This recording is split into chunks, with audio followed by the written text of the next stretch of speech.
नमस्कार। आज हम बात करेंगे भविष्य के स्कूलों और किताबों की एक कहानी के जरिए। हाँ, कहानी है आइजैक असीमोव की द फन दे हैड, और ये हमें ले जाती है साल 2157 में। करीब 130 साल आगे आज से। हमारे पास इस कहानी के कुछ हिस्से हैं और हम देखेंगे कि उस जमाने में मतलब कहानी के भविष्य में शिक्षा कैसी दिखती है। बिल्कुल।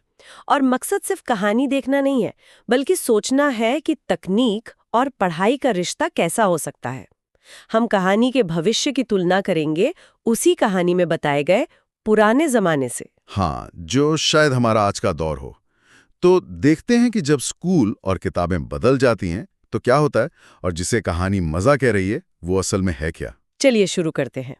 कहानी शुरू होती है 17 मई 2157 से। मार्गी, जो 11 साल की है, अपनी डायरी में कुछ लिखती है। क्या लिखती है? लिखती है कि आज टॉमी को एक असली किताब मिली है। असली किताब मतलब कागज वाली? हाँ, कागज वाली किताब।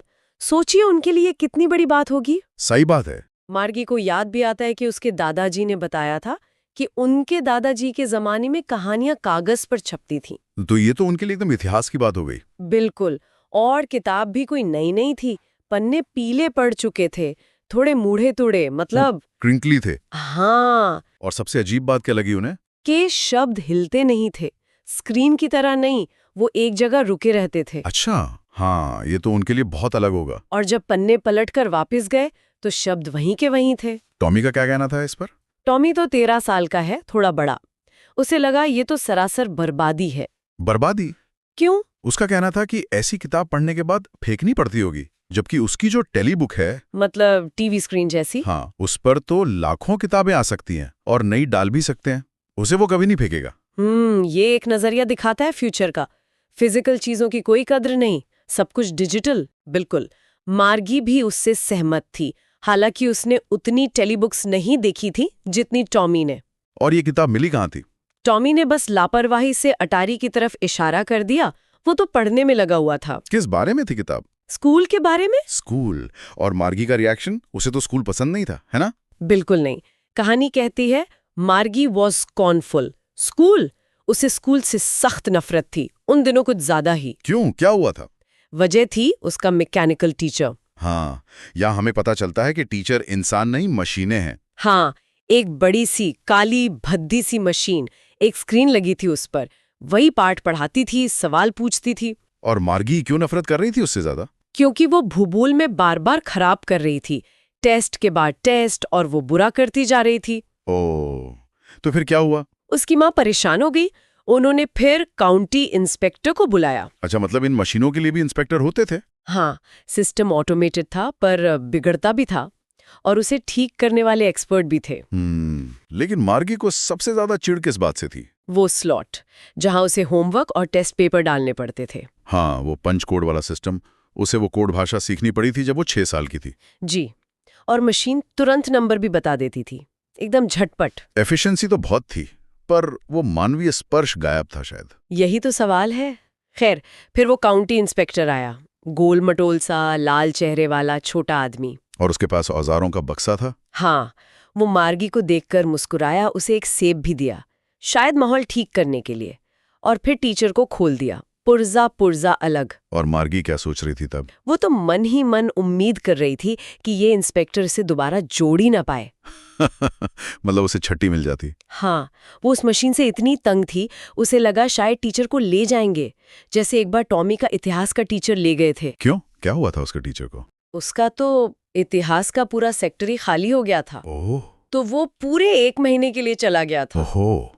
लेकिन मार्गी के टीचर के साथ ऐसा नहीं हुआ? नहीं, इंस्पेक्टर ने घंटी भर में उसे ठीक कर दिया। फिर? उसने मार्गी की माँ को बताया कि देखो, मार्गी की गलती नहीं है, ये जो भूगोल वाला सेक्टर है ना, वो जरा तेज सेट हो गया था। अच्छा, मतलब मार्गी के लेवल से ज्यादा मुश्किल था। हाँ, तो उसने उससे धीमा करके 10 साल के औसत बच्चे के लेवल पर सेट कर दिया, और कहा कि मार्गी की प्रोग्रेस ठीक है, संतोषजनक है। लेकिन यहाँ भी पर्सनलाइजेशन तो है, पर एक औसत लेवल पर ही सेट हो रहा है। सही कहा।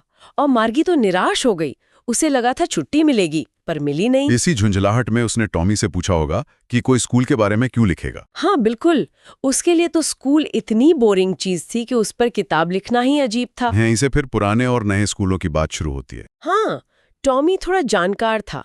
उसने लगभग डांटते हुए कहा, अरे बेवकूफ, ये हमारे जैसे स्कूल नहीं है। कैसे स्कूल थे फिर? ये पुराने जमाने के स्कूल थे, सैकड़ों साल पुराने। उसने सैकड़ों साल पर जोर दिया। मार्गी हैरान रह गई होगी। हाँ, वो बोली उसे क्या पता कैसे स्कूल होते थे। फिर उसने टॉमी के कंधे से झांक कर पढ़ा और बोली, खैर उनके पास एक टीचर तो होता था। ये तो उसके लिए नॉर्मल था, उसका भी तो टीचर था, भले ही मशीन हो। लेकिन टॉमी ने अगला जो बताया उससे वो चौंक गई। बोला, हाँ पर वो रेगुलर टीचर नहीं था, वो एक आदमी था। एक आदमी टीचर? हाँ, मार्गी को यकीन ही नहीं हुआ। बोली, एक आदमी टीचर कैसे हो सकता है? और फिर वो line, a man isn't smart enough. हाँ, ये उस दुनिया की सोच दिखाती है। शायद उनके लिए स्मार्ट मतलब मशीन। इंसान पे भरोसा कम। टॉमी ने क्या कहा? उसने कहा, अरे नहीं, मेरे पिता भी मेरे टीचर जितना ही जानते हैं। अच्छा, पर मार्गी बहस नहीं करना चाहती थी। लेकिन उसने एक और बात कही। क्या? कि मैं तो किसी अजनबी आदमी को अपने घर में पढ़ाने के लिए नहीं रखना चाहूंगी। हाँ, ये तो स्वाभाविक था। उसका स्कूल तो घर में ही था। टॉमी हंस पड़ा। बोला, टीचर घर पे नहीं आते थे, उनकी एक खास बिल्डिंग होती थी। एक बिल्डिंग?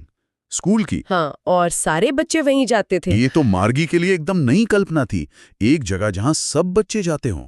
फिर उसने पूछा, और क्या सारे बच्चे एक ही चीज सीखते थे? ये अहम सवाल है। टॉमी बोला, हाँ, अगर वो एक ही उम्र के होते थे तो। ये आज के पर्सनलाइज्ड लर्निंग से बिल्कुल उल्टा है। एकदम।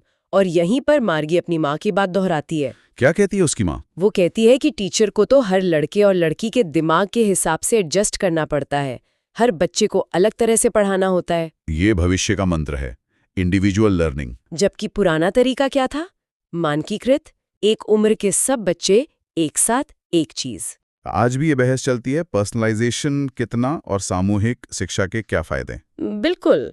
टॉमी थोड़ा चिढ़ भी गया था। बोला, पसंद नहीं तो मत पढ़ो किताब। लेकिन मार्गी की दिलचस्पी अब बढ़ गई थी। हाँ, वो बोली, मैंने ये नहीं कहा कि मुझे पसंद नहीं, वो उन मजेदार स्कूलों के बारे में जानना चाहती थी। ये मजेदार शब्द, ये पहली बार आया यहाँ। हाँ, और ये बहुत जरूरी है। लेकिन तभी माँ की आवाज आई। हाँ, मार्गी, स्कूल का टाइम हो गया। और स्कूल कहाँ था? बेडरूम के ठीक बगल वाले कमरे में। कोई सफर नहीं, कोई दोस्त नहीं रास्ते में, बस वो कमरा और वो मैकेनिकल टीचर उसका इंतजार कर रहा था। ठीक समय पर चालू हो गया, शनिवार रविवार छोड़कर रोज। माँ का मानना था कि रेगुलर घंटे अच्छे हैं सीखने के लिए। शायद सही भी हो, पर माहौल। खैर, स्क्रीन पर लिखा आया, आज गणित का पाठ भिन्न के जोड़ पर है, कल का होमवर्क स्लॉट में डालो। कितना इम्पर्सनल है ये सब, कोई दुआ सलाम नहीं, सीधा पढ़ाई। मार्गी ने एक आह भरी विद साए और होमवर्क डाला, पर उसका दिमाग वहां नहीं था। कहाँ था? वो उन पुराने स्कूलों के बारे में सोच रही थी जब उसके दादाजी छोटे थे। असिमोफ ने यहाँ बहुत अच्छा सीन बनाया है। हाँ, वो कल्पना कर रही थी कि कैसे मोहल्ले भर के बच्चे साथ आते होंगे स्कूल, हंसते चिल्लाते हाँ, स्कूल के आंगन में खेलते होंगे, क्लास में साथ बैठते होंगे और छुट्टी के बाद साथ साथ घर जाते होंगे। ये जो साथ होना है ना, ये उसकी पढ़ाई से गायब था। और होमवर्क? वो सोच रही थी कि सब एक ही चीज सीखते थे तो होमवर्क में एक दूसरे की मदद कर सकते थे, बात कर सकते थे। सीखना एक सामाजिक अनुभव था। हाँ, सिर्फ जानकारी लेना नहीं, बल्कि साथ मिलकर समझना। और फिर वो सबसे जरूरी बात सोचती है, क्या? And the teachers were people. Teacher इंसान थे, इंसान, जीवित इंसान। हाँ। ये उस बच्ची के लिए कितना बड़ा फर्क होगा जिसका टीचर मशीन है। और ठीक उसी वक्त जब वो ये सब सोच रही है, स्क्रीन पर क्या चल रहा है? गणित का सवाल। When we add the fractions half and 1/4, हाँ, वर्तमान की ठंडी मशीनी सच्चाई और अतीत की गर्मजोशी भरी यादें एकदम आमने सामने। उसका ध्यान तो सवाल पे था ही नहीं। वो तो बस यही सोच रही थी कि उन दिनों बच्चों को कितना मजा आता होगा। कहानी यहीं खत्म होती है। She was thinking about the fun they had. वो मजा जो उसकी अपनी पढ़ाई में नहीं था। तो हमने देखा कि कहानी एक ऐसे भविष्य की तस्वीर बनाती है जहां पढ़ाई बहुत अकेली है, तकनीकी रूप से एडवांस्ड, कुशल, पर शायद थोड़ी भावनाहीन। हर बच्चा अपनी मशीन के साथ, अपनी रफ्तार से। और इसकी तुलना में है अतीत, जहाँ समुदाय है, मेलजोल है, हंसी खुशी है और इंसान है। भले ही पढ़ाई स्टैंडर्ड हो, सब एक जैसा सीख रहे हो, पर उसमें एक मजा था। कागज की किताब बनाम टेलीबुक, इंसान टीचर बनाम मशीन टीचर, ये फर्क साफ दिखता है। तो ये कहानी हमें सोचने पर मजबूर करती है कि सीखने में असली मजा कहाँ है। क्या ये सिर्फ जानकारी हासिल करना है या एफिशिएंसी और पर्सनलाइजेशन ही सब कुछ है, जैसे मार्गी की माँ सोचती थी? या फिर जैसा मार्गी महसूस करती है, मजा उस पूरे प्रक्रिया में है। दोस्तों के साथ सीखना, मदद करना, टीचर से रिश्ता बनाना। हाँ, ये कुशलता और मानवीय अनुभव के बीच का तनाव है। और ये आज के लिए भी बहुत प्रासंगिक है, नहीं? हम भी तो तकनीक का इस्तेमाल बढ़ा रहे हैं शिक्षा में, ऑनलाइन क्लास, एआई ट्यूटर। बिल्कुल। असिमोव ने ये 1951 में लिखा था, पर ऐसा लगता है जैसे आज की बात हो। ये एक तरह की चेतावनी है कि तकनीक जरूरी है, पर हमें ये नहीं भूलना चाहिए कि शिक्षा सिर्फ जानकारी देना नहीं है, वो इंसान का पूरा विकास है, सामाजिक, भावनात्मक भी। हमें तकनीक को ऐसे इस्तेमाल करना होगा कि वो मानवीय जुड़ाव को खत्म ना करें, बल्कि उसे बेहतर बनाएं। सही कहा। यहाँ एक सवाल हम अपने श्रोताओं के लिए छोड़ सकते हैं। जी। जैसे मार्गी और टॉमी को हमारी कागज की किताबें और स्कूल अजीब लगे, जरा सोचिए आज से 100-150 साल बाद भविष्य के लोग हमारे आज के सिस्टम को कैसे देखेंगे। हाँ, हमारे क्लासरूम्स, ब्लैक बोर्ड, परीक्षा, यहाँ तक कि ये लैपटॉप, टैबलेट, उन्हें क्या लगेगा? क्या पिछड़ा हुआ लगेगा, और क्या शायद आकर्षक लगेगा, या मजेदार जिसकी वो ख्वाहिश करें? ये सोचना जरूरी है। शायद सवाल तकनीक बनाम इंसान का नहीं है। सवाल ये है कि हम सीखने के अनुभव को बनाना कैसा चाहते हैं, सिर्फ कुशल या सार्थक भी, या दोनों का संतुलन? बिल्कुल। इसी विचार के साथ आज की चर्चा समाप्त करते हैं। जी।